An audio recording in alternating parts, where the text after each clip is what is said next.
Here we go. Good evening, everybody, and welcome to the Rangers review. It's the post-match reaction from Dens Park after Rangers' resounding 5-0 victory over Dundee this evening. Finally, around about 11:30, we're on air. Of course, heavy delays before kick-off with Rangers' bus getting stuck in traffic. We then have a bit of a delay with the pyrotechnics going off at the start of the game.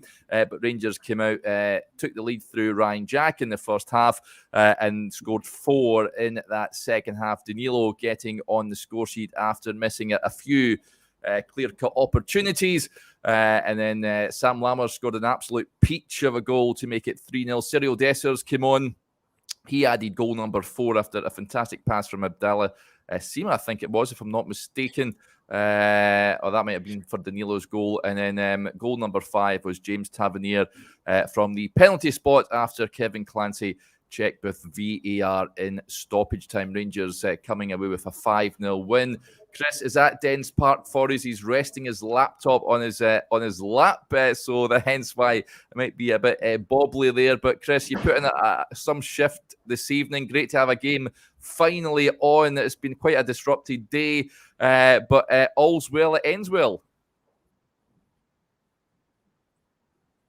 All's well that ends well, and hopefully the Wi-Fi is going to last the length of this video, and we'll be able to get through it. It's been a difficult night for Rangers, but it's certainly been an encouraging one. Five good goals, 3 really important points, and our team can head back down the road. Hopefully it doesn't take them as long to get back to Glasgow as it took them to get from their base over in St Andrews. The manager just had his post-match press conference there, and kind of going into detail of, they always look to be at the stadium at least 90 minutes ahead of kick-off time. It took them almost a couple of hours to get across from St Andrews, obviously after that road crash, unfortunately. So not the ideal preparations, but I think once the game got started and after the delay with the pyro in the early minutes, I thought Rangers were really, really impressive. They got through the game, did everything they had to. It's 3 really impressive points and back down the road. Absolutely. When the team was announced, Chris, I've got to admit I was slightly concerned. No Ben Davis, which was a surprise for me. Scott Wright coming in, Todd Cantwell dropping to the bench. Sam Lammers started the game. However, our fears were that didn't come to fruition, if you like. And I thought Leon Balogun in particular, who came in for Ben Davis, was superb. But some of his marauding runs, particularly in that first half, were a joy to see. Thought he was really good tonight. I think the number of really impressive performances. Now you mentioned Balogun there. I see one of the comments mentioning Scott Wright. I don't think there's really a failure in the Rangers side. Some guys clearly played better. I thought Danilo, some of his movement in that first half was really impressive. Took his goal really well. Obviously, I thought he could have scored the one where he had the 2 headers to take him away from the defender. It was a real touch of class in terms of build up, and then just couldn't quite provide the finish. Sima perhaps a bit quieter, but again put in a real shift. I don't think there was a real failure in the side. Now, Jack Butland's he's got the acclaim of the travelling support tonight. They've now got a new song for him, and his performance again, not match winning saves, but coming up with just big saves at those big moments. So a night of many positives for the manager.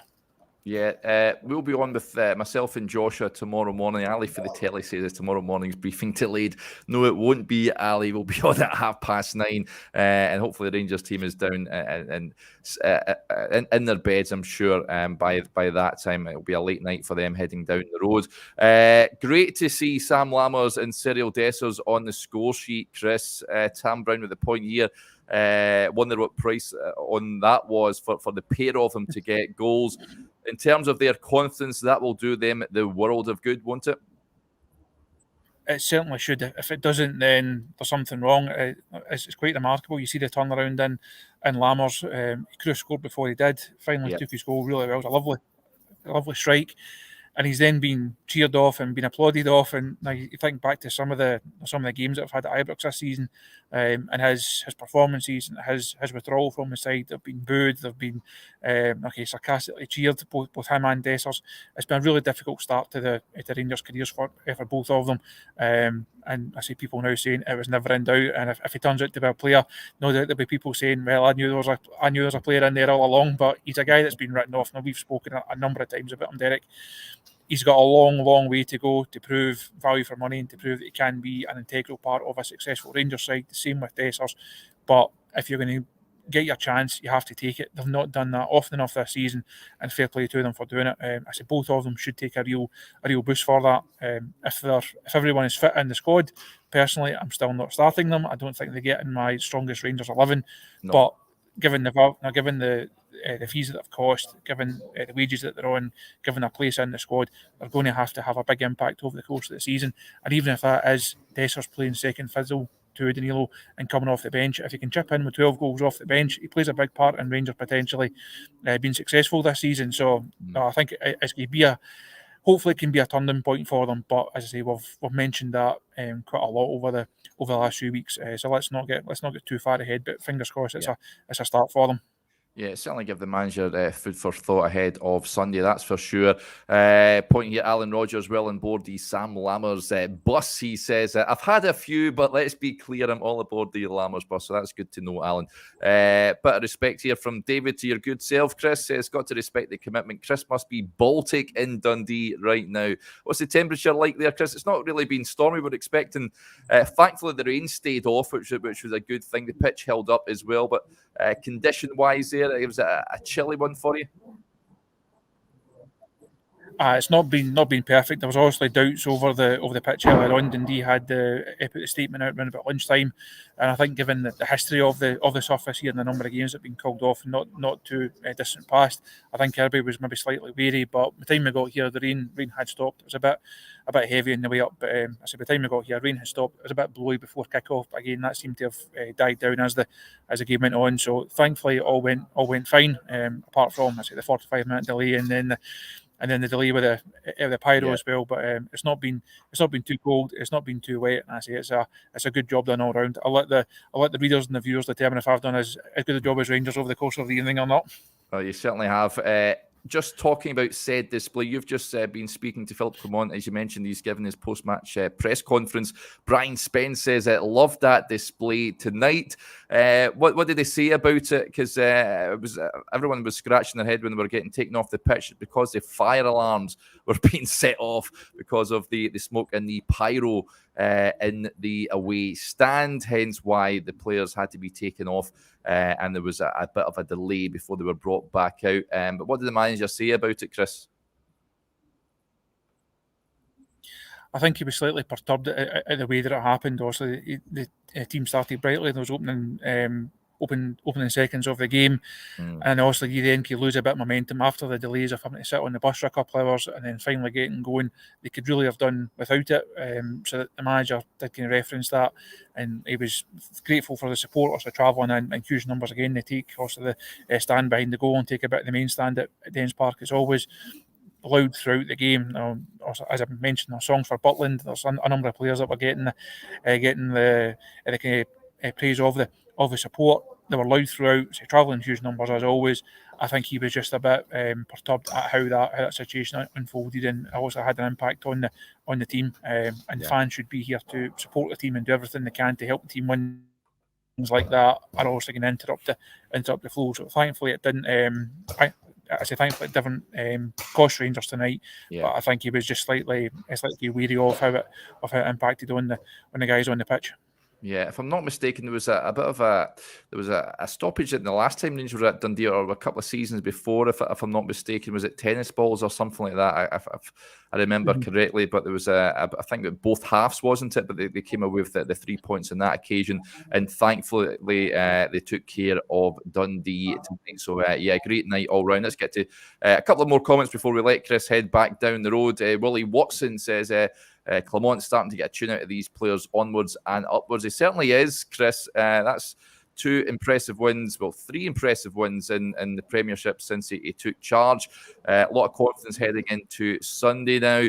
The players just look like they just look reinvigorated. They look like they've got more energy. They look like that a lot of them are fighting for their places, and they have to play well because there are players there that can take their place. We did see Jose Cifuentes, Kieran Dill coming on off the bench, which was good. Ross McCausland again came off the bench, which was good as well. And if Dessers is getting back on the score sheet, then that's a good thing as well. So, all positive heading into Sunday now.